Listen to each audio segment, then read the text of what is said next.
שאלוהים אמר בפעם הראשונה יהי אור. הוא התכוון שלא יהיה לו חשוך, הוא לא חשב באותו רגע על השמיים, אבל העצים כבר החלו מתמלאים במים וציפורים קיבלו אוויר וגוף.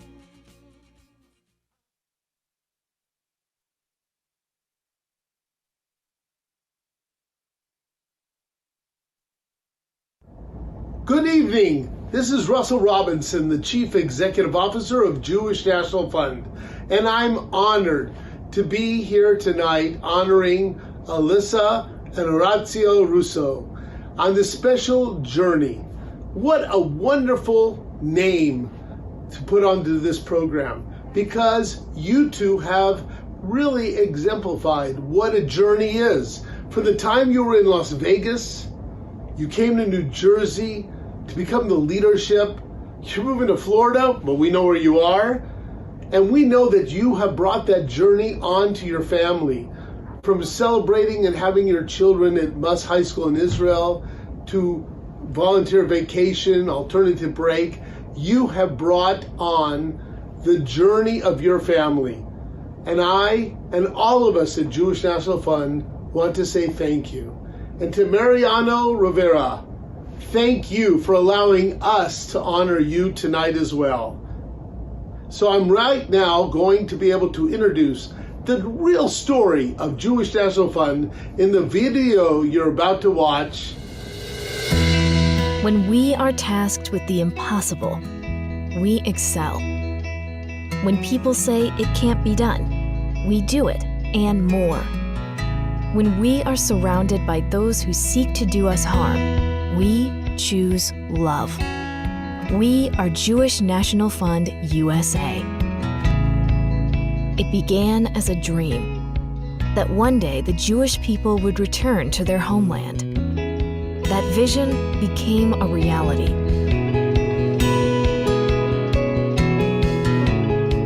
This is the land and people of Israel. This is Zionism. This is Jewish National Fund, USA. It's time to write the next chapter in the Zionist story. Travel the country and you will see. It is happening. A renaissance in the desert. Coexistence in the Galilee. Ancient traditions in a modern land. Diversity. Inclusion. Employment. This is the land and people of Israel. This is Zionism. This is Jewish National Fund, USA. Zionism is starting new communities on barren desert plains. It's growing vegetables where there is no rain. It's solving environmental problems, and it's sharing our expertise with the world.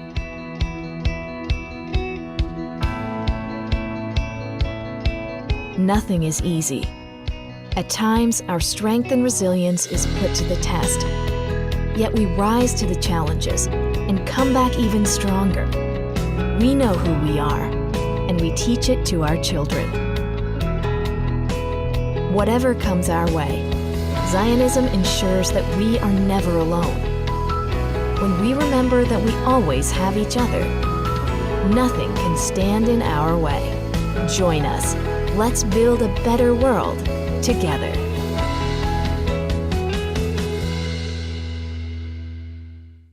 Good evening. My name is Alyssa Russo, and I'm excited to be here to introduce my parents and my younger siblings so we can say congrats to Alyssa Orazio for receiving their Builders of Israel Award for their dedication and support of JNF in Israel over the past 15 years. Hi, everyone. My name is Lily. I'm Alyssa and Orazio's oldest daughter. I would first like to congratulate my parents on being honored by JNF for their commitment to Israel. They have always had a love for Israel and passion for JNF. Good evening, everyone. Ethan Russo here, youngest son of Alyssa and Orazio Russo. First, I just wanted to start off by saying Mazel Tov and a huge congratulations to my mom and my dad with their efforts towards helping JNF. Hi, my name is Emma Russo, and I'm a proud participant of Alexander Mas High School in Israel in 2019. My mom and dad gave me the opportunity to do it, and it was the greatest thing I ever did. It gave me the greatest connection with Israel, and I loved every second of it. When I was younger, I had the opportunity to go on JNF's alternative spring break twice throughout during my college years, and both trips were amazing experiences where I got to see Israel through a different lens than just family vacations, and also made lifelong friends and memories. So I just want to say congrats again, and big thank you to JNF for everything that you do, and a big thank you to my parents for being the amazing people that they are and raising four wonderful children. You've always given me such a great connection to Israel through Mas, and I was at mitzvah at the wall, and they're some of my happiest memories. We've traveled to Israel 3 or 4 times now as a family, and going to Israel is always one of the most amazing experiences. Not only traveling there and seeing all of the wonderful JNF projects that so many people had their hands on, but also just seeing all of the other sites, as well as the planning of the trip is always super exciting to my family. We're all extremely happy and excited to be going to Israel. We had our youngest sister's bat mitzvah there at the wall, and I was also a part of Israel's U19 national lacrosse team. So Israel holds a very near and dear place to my heart as well as my family. And again, just shout out to my mom and dad for always helping and loving and being caring, not only for us as their children, but also for anyone who were able to help. Our first family trip to Israel was actually when I was 12 for my bat mitzvah. You were always so busy. You had 4 kids, and you always still found so much time to give to JNF, and I think that that is so amazing. And you still always found time for all of us, and I don't know how you did it. At the time, I may not have appreciated what it meant to be bat mitzvah in Israel, but looking back, I can't thank them enough for how special that experience was. We later went back in 2015 for my sister's Emma's bat mitzvah, and it was a really special time to spend with the family. So I just want to congratulate them again on this honor and say I love you. Mazel tov, Mom and Dad. We love you. Well, that was a fantastic tribute to Alyssa and Orazio by their wonderful children. Thank you, Alec, Lily, Ethan, and Emma. Can't wait to see you soon. Throughout history, Jews gathered at events like this, usually in person, and unfortunately, too many times in secret, to recall our people's story while celebrating those in our community who strengthen and sustain us.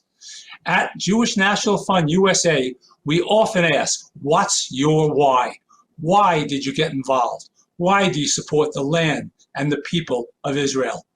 Whatever we do, whether it be in our professional or personal lives, it is so important to always be thinking about our why. As chairman of JNF-USA, my why comes down to 3 words: action, vision, and hope. When I say action, I am referring to Jewish National Fund USA's 120-year track record of making the desert bloom, populating the Negev and the Galilee, improving quality of life, and helping Jews around the world make Aliyah, connecting Jewish high school and college students to Israel, and so much more. When I say vision, I'm talking about our $1 billion roadmap for the next decade that paves the way for us to attract 800,000 Israelis from the center of the country to the north and south. And when I say hope, I am talking about something as simple as the great big smile on a child's face as they explore a new playground that JNF-USA built for them and their friends. It is now my honor to present the Builders of Israel Award to my cousins and dear friends, Alyssa and Orazio Russo. As you know, Alyssa and Orazio Russo's deep passion for Israel is fulfilled through their work with Jewish National Fund USA, where together they are proud members of the President's Society and Century Council. Alyssa is also a Circle of Sapphire and loves the work being done through her involvement with Women for Israel. Their 4 children, Alec, Lily, Ethan, and Emma, have also participated in various JNF initiatives and programs, including Alternative Spring Break and attending Alexander Muss High School in Israel. Both Lily and Emma became a bat mitzvah at the Wall, and during those trips were introduced firsthand to many of the JNF projects. Alyssa has served on both the Las Vegas and Central New Jersey boards and just finished a 3-year term serving as the Central New Jersey board president. Both Orazio and Alyssa have helped develop the annual Breakfast for Israel concept.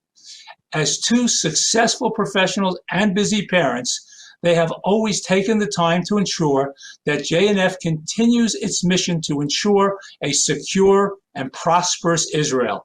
Their involvement has helped grow the organization and bring it to new heights, both locally and nationally. For that, we are so grateful to you both, Alyssa and Orazio. Mazel tov on your accomplishments in both your personal and professional life, and thank you for all you do for the land and the people of Israel. We wish you the very best as you begin your new life in Florida and New Orleans. And on a personal note, I cannot begin to tell you how much I enjoyed spending time with you, Alyssa and Orazio, and my wife, Randy, in Lisbon, Portugal, over Yom Kippur. Be well. Thank you, Jeff. We are so excited to open our award. Wow. If everybody can see that. Beautiful. Builders of Israel Award, presented to Alyssa and Orazio Russo for their dedication, leadership, and support for the land and people of Israel, dated today, October 25th, 2022. Thank you. And we want to thank JNF for this beautiful honor. However, we really do feel that being part of the JNF family provides us with the opportunity every day to feel like we are making a difference for the land and people of Israel. And for us, that is the true honor. The theme of tonight is the journey, and we want to take a few minutes to share our journey. I know I am going to shock a lot of you when I say that I did not grow up with a blue box in my house.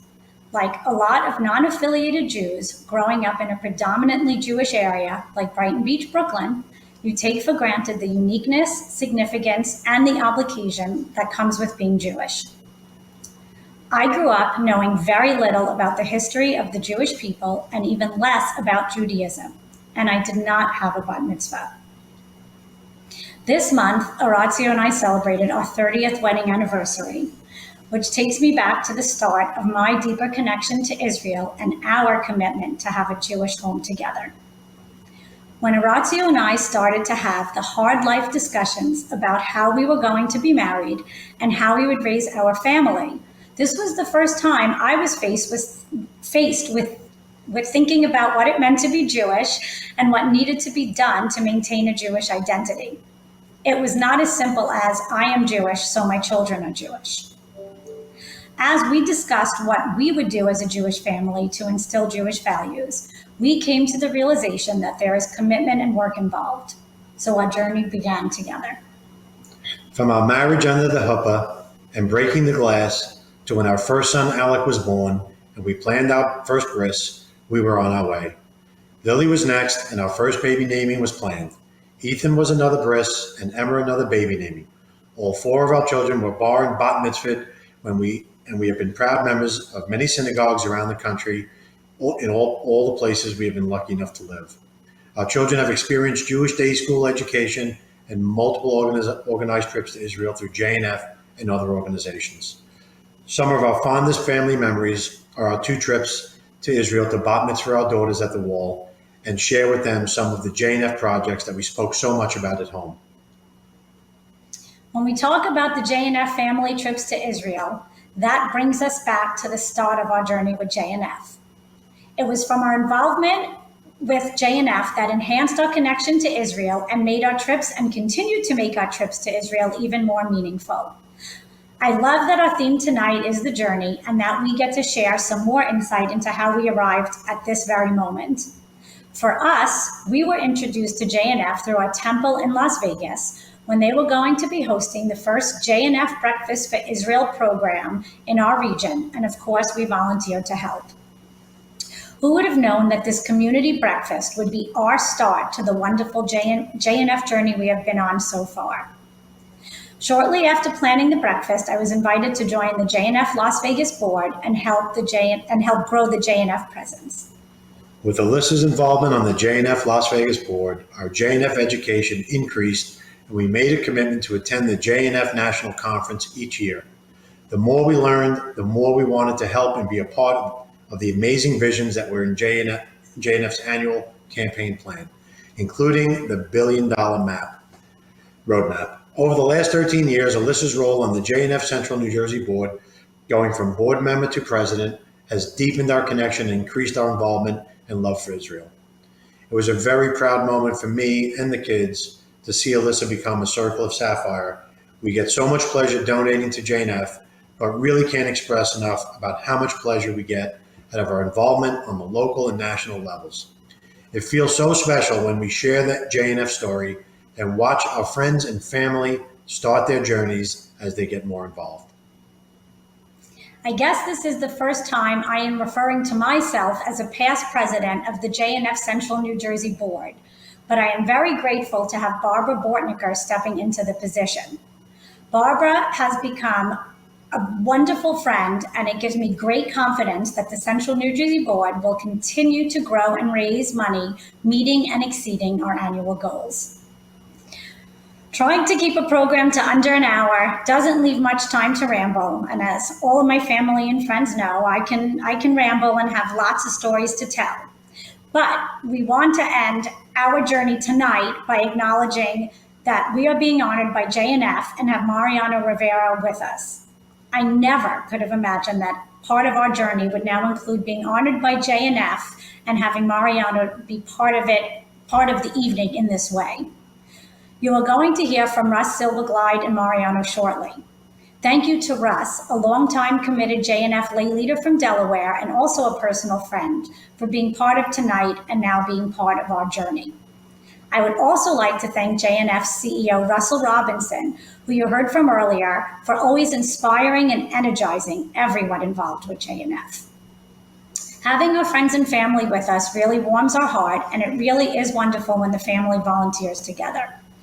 Jeff is family, so it is one of those nights that we get to be together while participating in another wonderful JNF event.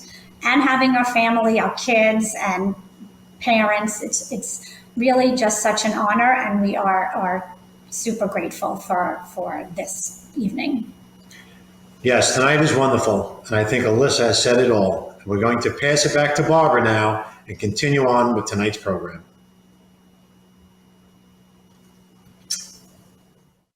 Mazel tov, Alyssa Orazio, on this tremendous honor. I am Barbara Israel Bortnicker, the incoming president for the Central New Jersey Board of Jewish National Fund.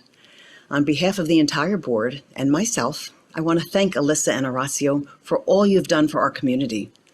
It's been a privilege to get to know you and work with you over the last 3 years. We wish you the very best in Florida, even though we're going to miss you here in New Jersey. At the end of the 19th century, Theodor Herzl organized the modern Zionist movement in response to the terrible anti-Semitic persecution he witnessed in Europe. In 1901, 121 years ago, the Jewish National Fund was officially founded to begin collecting money to buy land and create a viable homeland for the Jewish people in Israel.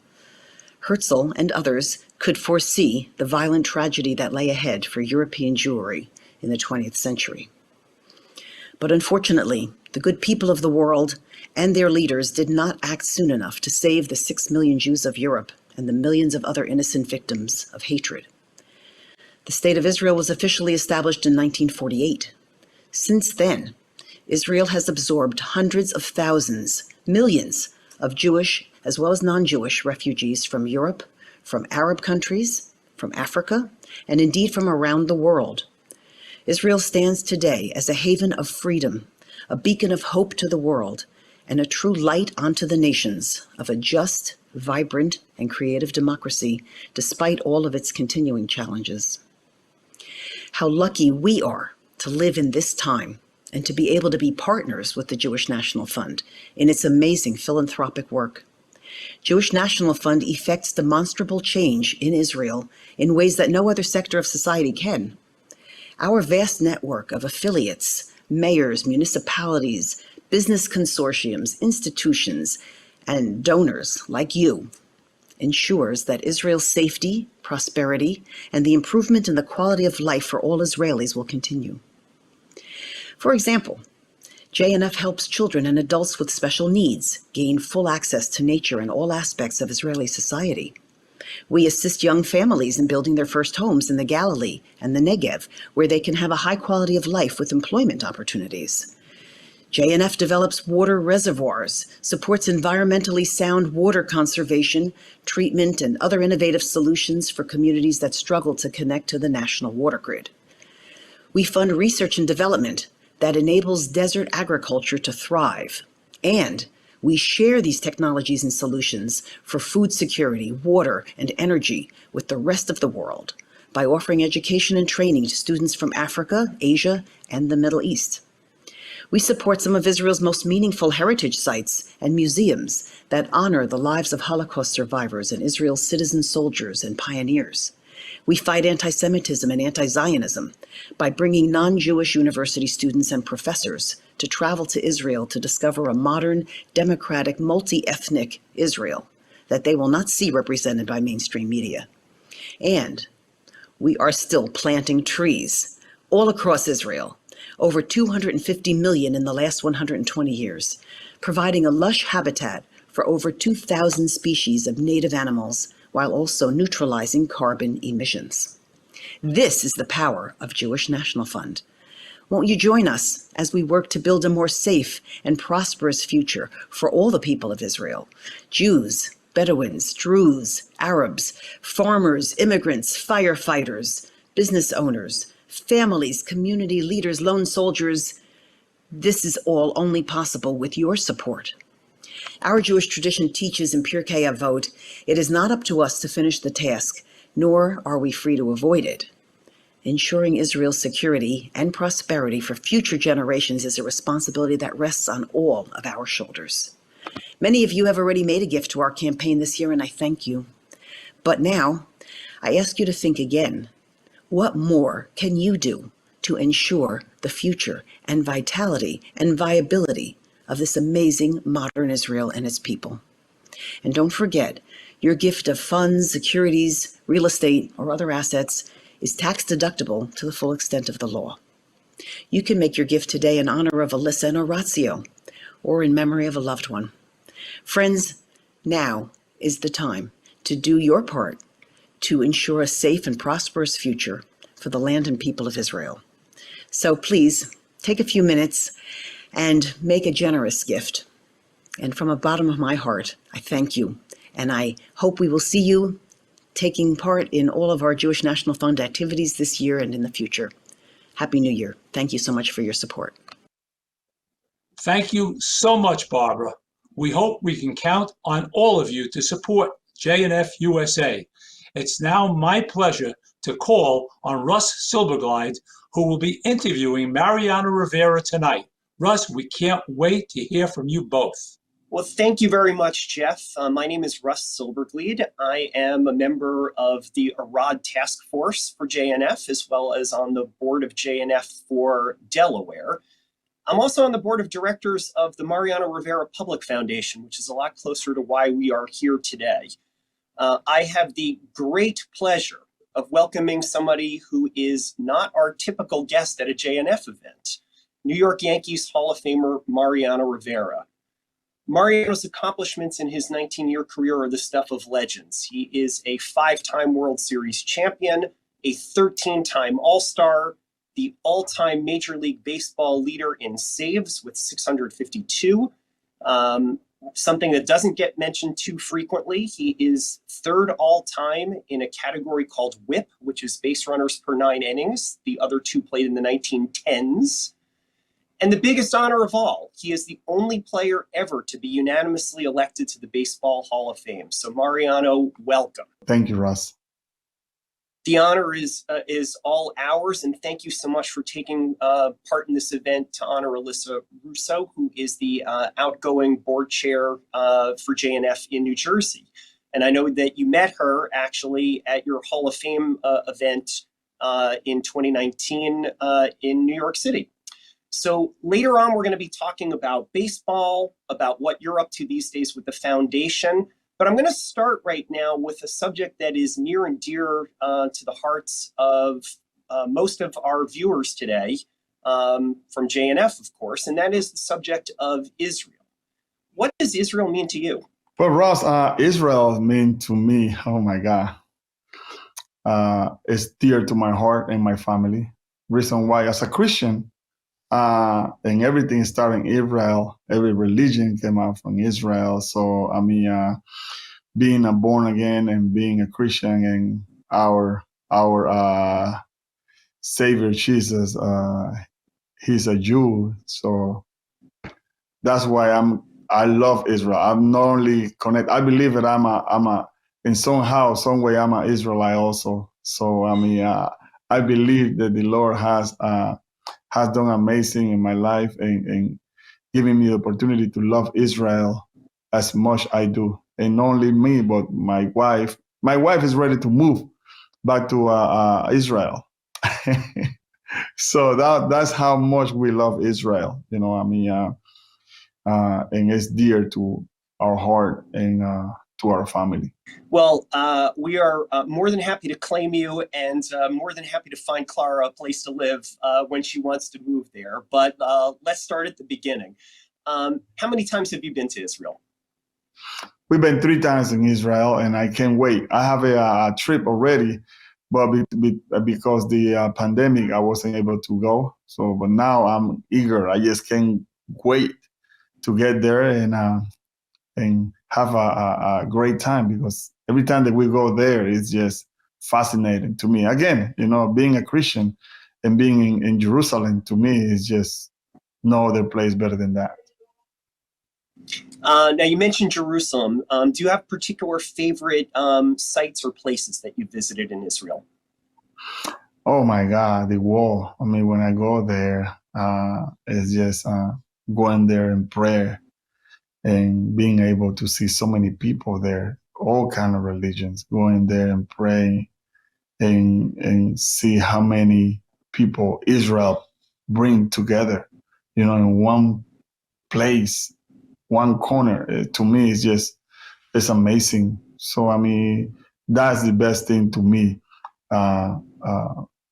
going to Jerusalem, to see that wall and see so many people there praying at the same time, and different kind of language also.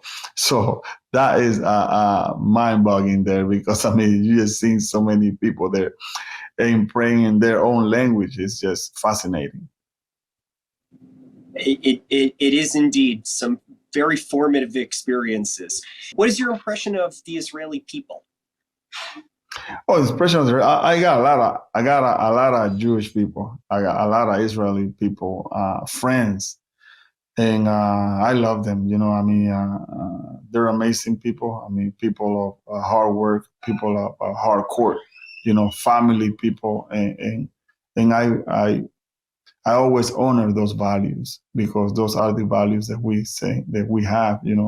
I grew up with a big family. My father's side, my mother's side, and we always together. So when I go to Israel and I see a lot of my friends and rabbis that I know, they always with their families and people, and that's what I love and admire of that.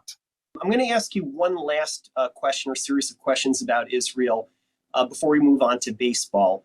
To my horror, but not necessarily my surprise, you actually received a little criticism in the press for your support of Israel. What would you say to those critics? I always get it, because I'm the same way. I'm anti-Semitism. I believe that people have the right to live and to live freely and be the best that they can be. So again, me being a Christian, being part of Israel, supporting Israel, yeah, you get those criticism, but that's my faith, and I stand on my faith. So it don't matter to me if they criticize me or not. My faith won't change. So those criticisms, I think that they taking too much effort and too much energy to do something that it ain't gonna work. For me, ain't gonna work. So they can criticize all they want, ain't gonna change my faith. So what I can say to those criticisms is God bless them. Amen, amen. We love it. Let's change gears now and talk about baseball. For most of your career, you threw what many people consider to be the greatest pitch in Major League Baseball history, the cutter. But you actually didn't even develop that pitch until you had been in the major leagues and I think won a World Series ring, if I'm not mistaken. Can you tell us about how that pitch developed? The Lord gave it to me, because I always tell people like, oh, no, you did something. I said, nope, I was doing something against the pitch to make the pitch stop from moving, but the Lord was stronger than me, and he defeated me. So I kept the pitch, and seriously, I was throwing one time in the outfield after practice, and the ball started moving out of nowhere, and we tried to stop the ball from moving. And all of a sudden, I told Mel Stalomayer, which was my pitching coach at that time, to leave it like that, because I don't know what's going on. I don't do nothing with my fingers, nothing with the grip. The ball is perfect and the ball is moving. I was throwing that pitch the same way that I was throwing it since I was 6 years old to that moment. And the pitch was doing exactly what I wanted to move. The pitch was going straight and fast. So now the pitch is going fast and moving to the left. And I have no control of it. And it was crazy at the time, because I was worried about being a closer my first year as a closer, and didn't know what to do with that pitch. Even Gerardi, that was my catcher at the time, he got upset at me, because he never saw that pitch before, and he was telling me to throw the ball straight, and it was horrible. But at the same time, it was one of the greatest blessings that I received, because no blood or flesh taught me that pitch but the Lord. And how long did it take you before you figured out exactly your angle or whatever you needed to be able to harness and control the pitch? Well, I mean, I believe that the whole season of '97, I didn't know how to control the pitch. I was just able to throw over the play and let the pitch move. You know, if the pitch didn't move, I'm gonna get hammered. But if the pitch was moving the way it was moving, it was doing the job. So I mean, and then I started throwing the pitch outside corner and inside corner. So I learned after almost full year of the season. Wow. And it was amazing though, because I mean, that pitch was something special. I mean, it was given by God, and everything that is given by God is special. An amazing story. I'm going to take you back just a couple of years before that to your. It was your rookie season, 1995, was actually the very first year that baseball expanded to 3 rounds of playoffs. And I looked this up to make sure, but since 1995 and the playoffs expanded to 3 rounds, there is one and only one team that has won the World Series in back-to-back seasons, and that is the three-peat of the New York Yankees from 1998 to 2000, also 4 and 5 years. Do you think it's harder to be a repeat champion now that there are more rounds in the playoffs than it used to be? Oh, definitely. It's harder, period.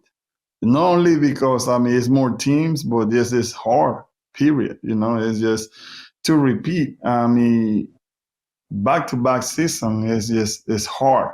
Forget about to do it 3 times in a row. It's just, it will be hard. I won't say it will be impossible, but it will be extremely hard, especially nowadays. So, I mean, there are teams that are, you know, great teams. I didn't say that back then they weren't great teams, you know, but I mean, they are a lot more competitive. It's a lot of more teams, like you say, and therefore the chances to come back are just few. So I mean, the margin is just less and less. So I mean, I think that you just have to have a team and have to have a great relationship with your teammates and become a family. That's why we won, not because we have a lot of superstars on the team, but we were united. We was just one team that were pushing for one mission only, and that was winning the championship. All right, so that's the only reason that we won, because I mean, we were motivated. We have a great coaching staff, great leader, which was Mr. George Steinbrenner, and then the rest of the players. You know, that we all were. We know what we had to do, and we knew our rule, and we just have to be passionate for what we do. And at the end, we won. You know, we won those championships, but it wasn't easy. You know, I mean, we easily couldn't be in the other side of the equation. So, but we were persistent. We were passionate, and I believe that helped us. A lot of prayers also. You know, people don't think that prayers do a lot of difference, but they do, because we have a lot of prayers and a lot of people were praying for us, and at the end, the results were championships. So, I mean, definitely it will be harder. Again, I would say it won't be impossible, but it's going to be almost impossible to do. During that tremendous run, did you and your teammates have a sense that you were really part of history? That, you know, 4 World Series in 5 years, there were just not a lot of teams to do it. Nobody since. Did that history, come up in the clubhouse, or was it something you talked about? No, Ross, we never talk about it. We just wanted to win as much as we can. You know, we wasn't about what we did yesterday. We were about what we're doing today and what we're going to do tomorrow. So it wasn't nothing about the past. You know, the past is past already. If we won, and we had to move forward to chase the next one. And that's how we act. You know, it wasn't like, oh man, we are part of history, or we did something special. No. It was all about, man, guys, we have to push as much we can to win as many World Series as we can, or at least be in the competitive team to have a chance to win. And that's how we push forward. Whenever after I retire, and the rest of the guys, then we look back and say, man, we did something special. But while we were playing and while we were at the run, we never looked like that. We never put ourselves in a position that think that we were, better than anybody else. We were just a team that were passionate to win, and that's what we wanted to achieve. So no, the answer will be no. We never thought about it. So talking about those teammates, one of the teammates from all of those years, Derek Jeter, obviously is in the Hall of Fame with you. Not a lot of the others are. Now, speaking to you as a Hall of Famer, the baseball writers, when they have judged Hall of Fame candidacy for years and years, have said that they only look at the regular season and don't look at all to how people performed in the postseason. You had two teammates who are not in the Hall of Fame that had good regular season careers, but also went above and beyond in the postseason. Bernie Williams, most RBIs ever in the postseason, third most homers, second most hits. Andy Pettit, by far and away the most wins of any pitcher ever in the postseason. In your mind, are they Hall of Famers? Well, I mean, I don't know. You're putting me in a peculiar position right now. But to me, in my book, they are Hall of Famers. Okay, I'm gonna do it like that because I mean, I love those guys. I mean, Andy and Bernie, obviously. But I had to be honest, and I had to tell you one reason that I don't think Andy will be. It will be because he was caught with substances. I believe that he didn't do it to take advantage of it. I truly and honestly believe that he just did it to get better, get healthy, and drop it and continue pitching, helping us win the win. Okay. But for me, they are. For me, they are Hall of Famers in my book. Those guys are phenomenal. Andy, he will be my number one starter anytime when it comes to a playoff. Bernie will be my center field anytime when it comes to playoff. In a close situation, Bernie was the guy. So for me, he will be, he is a Hall of Famer in my book. And I will leave that decision to the others. They have that power to make that decision. But again, those guys, I'm so proud of them. And I'm so proud that I was able to play with them and see them play day in and day out for so many years and respond in a greater situation where they needed to, when the team needed them, they were there for us. So again, in my book, they are Hall of Famers. How are you able to lift your game and your level to an even higher level when it came to the postseason? Well, Ross, I mean, the name alone says, the postseason. When you're in the postseason, you wanted to go all the way to the championship, and there are only few teams that have the opportunity to participate in the postseason. So we were one of them. So every chances that we have, I wanted to take advantage of it, and know that I don't think that I prepared different. I don't think that I was trying something different. It was just the moment. The moment did tell the outcome and the performance. So, I mean, I just took literally a challenge to be the best for my team. Every time that I have opportunity to be there, just to be able to hold the other team till my team put a run on the board or to save the game. So I mean, Ross, I don't think that I approach the game different than the regular season, but just the magnitude and the toughness of the game when it comes to the playoff. You say we're facing the best of the best. It was just amazing. So with that, my level of concentration, I believe, it was just higher, I would say, and was able to concentrate maybe a little bit different. I don't know. I don't think that I did that, but at the same time, I mean, numbers show that. Okay, so but again, I was thankful that I was able to do that. I think I've heard you say in other interviews that your single most memorable game was the 2003 Game 7 American League Championship Series against the Boston Red Sox, the so-called Aaron Boone game when you pitched 3 innings in extra innings. Why does that game jump to the top of the list for you? Well, I mean, I have a lot of games on there, you know, but that was special, you know, always when you play against Boston Red Sox and you got a chance to be with them and beat them. It's amazing. It's amazing. And then the way that game developed and we were able to win at the end, it was just amazing.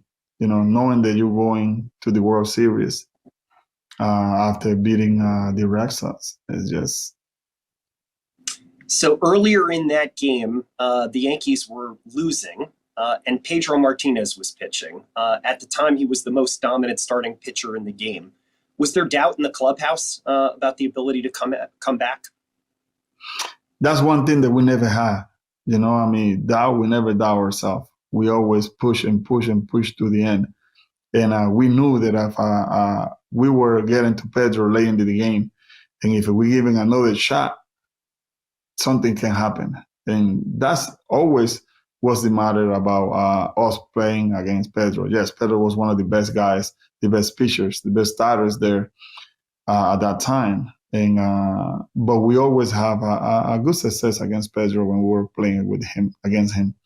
So our hope was that he'll stay in the game a little bit longer so we can have a chance to come back. Remember, they have a good bullpen also at the time. So they didn't bring the bullpen, they let Pedro, and the game is history. Certainly, just the memories abound when you talk about that game in that era. Amazing. You had just remarkable consistency through your 19-year career. Everybody else had good years and bad years. You were almost the same every single year. Now, every year it seems there's some closer that has an unbelievable season, or maybe unbelievable 2 seasons in a row. And inevitably somebody starts to say on the sports commentary shows, he's the next Mariano Rivera. I know for me personally, I want to scream that into my TV that the person hasn't been there for 19 years and doesn't have 5 rings. But what is it? What do you hear when you hear that some closer who's having a great season is the next Mariano Rivera?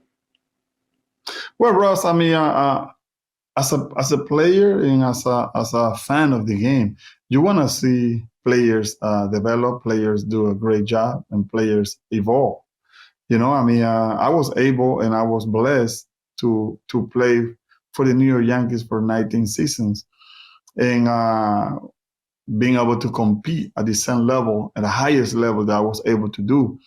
So when you see players with caliber and abilities to throw a ball or hit the ball, I mean, you wanted to see something special. You wanted to see great. You wanted to see someone to come up and do something special.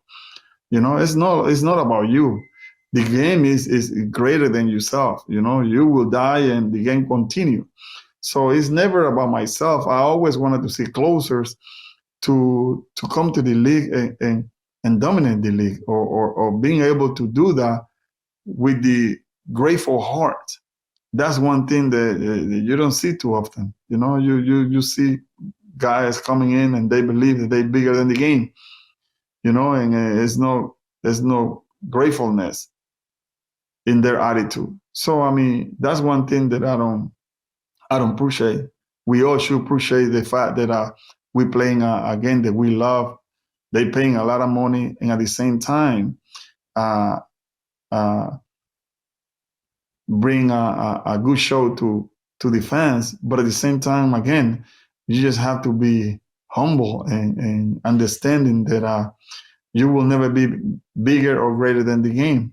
You will move away from the game, and the game continue being played. So I mean, I would love to see more humbleness and enjoy. I enjoy the game. You know, I don't say that you shouldn't enjoy the game. You should have fun when you're playing the game, but also it's some sign of respect and respecting the game and loving the game, knowing that you're doing it for a time, a period of time. You know, you won't do it forever. So on that time that the Lord is granting you to play the game, just respect the game and enjoy the game. You know, you haven't been retired for that long, but the game actually seems to have changed a little bit in that period of time. You've got all these analytics, shifts, you've got starting pitchers throwing fewer innings, you've got everybody focusing on pitcher spin rate, which was a term that probably was never used earlier. How do you think all of this has affected the game? Well, Ross, I want to tell you like this. I want to answer this question like this. I'm glad that I don't play now. I'm glad that I don't play baseball now, because very soon you won't be calling it baseball. You'll be calling it something else, but not baseball. I mean, all this analytics and all this stuff. I mean, we have scouting report, which is good. You know, I mean, we had shift back then and always have been. You know, but now it's too drastic. You know, it's too much. You know, and it should be something had to be done with that. Again, analytics. Hey man, I mean, if I throw a pitch and the guy hit a ball over the fence, I don't care how far the ball goes or how over the fence the ball goes. It's still a home run. Okay, who cares how far the ball goes or how hard it was the ball hit? To me, it's still a home run. So I mean, there are things that analytics will help the team. Yes, I mean, I'm not opposed of that, but I'm opposed of analytics playing the game. You know, analytics won't change, don't measure heart, don't know how do you feel when you're there. They can give you that information. Only you know that. You know, you have people that never played the game for so long, they never grab a ball, they never got a bat, and they telling me how to play the game of baseball. That's absolutely no. You know, it can't. You know, I won't go to their office and telling them how to run their numbers. So you don't come to my office to tell me how I can play the game of baseball. All right. So that's one thing that I don't understand, and I oppose, and I always will oppose of that, because I mean, you only know how you feel when you're on that mount or you're on the plate. So therefore, analytics will never tell you that. So definitely, I mean, there is some information that will be good for you and some information that is not. It will be against you. So, I mean, I hope that these things take in consideration and bring the game back the way it was. Well, I probably have about 350 more baseball questions, but being mindful for your time, I'm going to move on to a different subject, and it's what you've been up to lately. And I'm not including in that category the most important thing that you're up to lately, which is being a grandfather. So congratulations on that. Thank you, but what I'm really talking about is your charitable work. You started doing charitable work largely under the radar when you were a very, very young player in the major leagues. But upon your retirement, you formed the Mariano Rivera Public Foundation. Can you tell me a little bit about the foundation? Yes, Ross. I mean, thank you for asking. But the foundation started in 1998. My wife and I and Mom, we all three together thinking about do something, giving back to the community, giving back to those in need, and we believe that doing it through education will be the best opportunity for us to do that. So we agree on it, and the foundation the main core of the foundation is education. So we're doing it again since 1998. Now we have the Mariano Rivera Foundation public, and at this moment we are putting together a learning center. Why a learning center? Because I believe that these opportunities that a learning center can offer for the community there's no margin for that. And I tell you guys why I believe in that, because something happened here in New Rochelle about 3 or 4 years ago. Well, a few kids coming out from high school went to Dunkin' Donuts, and a fight broke between them. One pulled out pepper spray, the other one pulled a knife and stabbed the other one. One died, one is in jail. To me, when I heard that, it hit me like a ton of bricks, because there's no reason that those kids, one lost their life and the other one is in jail. We need to do something special. We need to do something for those in need. Okay, and if we have a place for them, so after school they can go there and do their homework and be taught in a different way while they're waiting for their parents, which are working most of the time. There's a single mother that are working 2 jobs, 3 jobs, okay, and their kids is supposed to be home doing their homework and taking care of the other siblings. They don't do that. So the opportunity that the Learning Center will give them is that safety, first of all, and then being able to create some kind of family mentors that we will provide. So that's why I'm eager to build this Learning Center, because I believe that will create a lot of opportunities and for those in need. And also we become their mouth and their eyes and their hands and feet. So we can also create opportunities for them to go to college, okay, and finish school. Many of them will be the first one from their families to graduate from college. So we wanted to give the opportunity, not only the opportunity, but also create jobs, talking to organizations and friends that we have that are willing to hire them and giving them opportunity to become a plus in the community. That's what I want. I was one of the boys that people was pointing fingers at, telling me that I wasn't good enough to accomplish anything. And so that they told me that, I imagine they also have told them, those kids, they're not good to accomplish anything. And I don't accept that. I don't receive that, because they are human beings that need opportunity.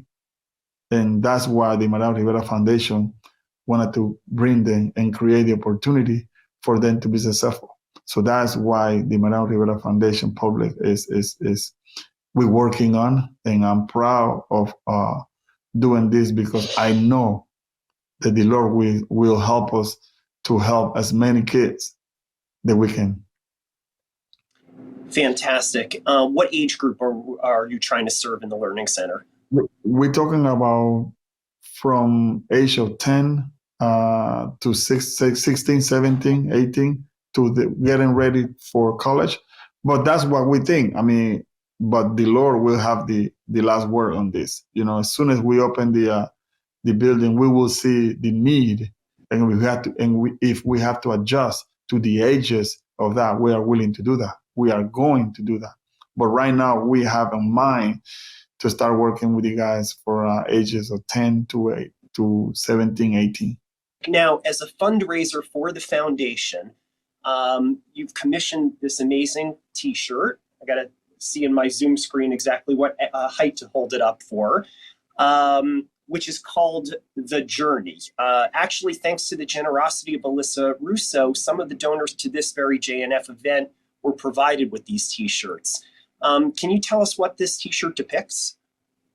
Well, I mean, Ross, that t-shirt to me is dear to my heart because, first of all, I mean, I created that for two reasons. The one was to raise funds to build the learning center, and the second one was just to for all the fans to have one of them in remembrance of my career. And number 42, not because me, but Mr. Jackie Robinson, me being the last one to wear his number, and as minority, for me was just a challenge, was a privilege and honor to wear number 42, in remembrance in memory of Mr. Jackie Robinson for his legacy and the opportunity that he created for us to play the game of baseball. So, and the story is in the number, me coming from Panama, a little boy in a fishing village, coming from Panama all the way to New York City. And then, and the two is me arriving to New York City, playing in the greatest arena there is in baseball called Yankee Stadium. And then from there, the championships and the pinnacle of the game, which is Cooperstown. So, I mean, that tells a lot of my journey. And I was proud with that jersey because, I mean, we put a lot of effort into it and a lot of work into it. So, I mean, at the end, it's something special that I believe every New York Yankee fan or Mariano Rivera fan should have.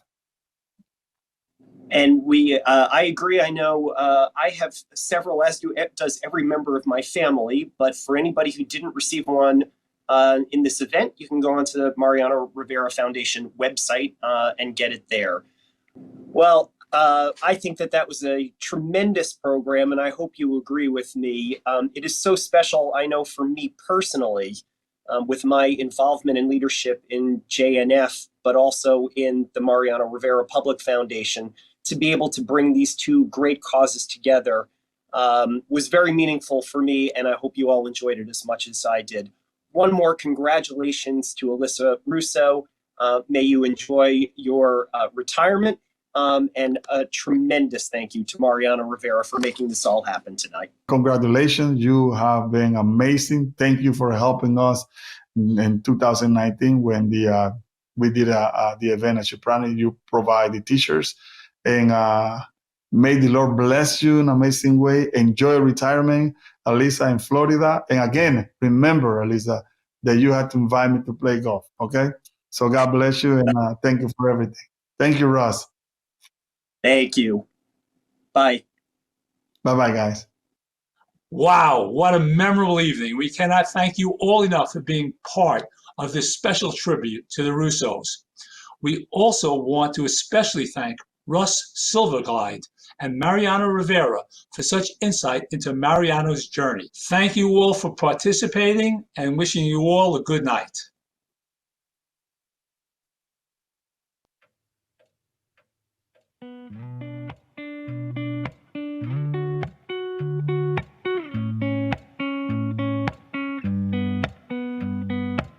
הגיע הזמן להתעורר, לעזוב הכל, להתגבר, לשוב הביתה, לא לחפש מקום אחר.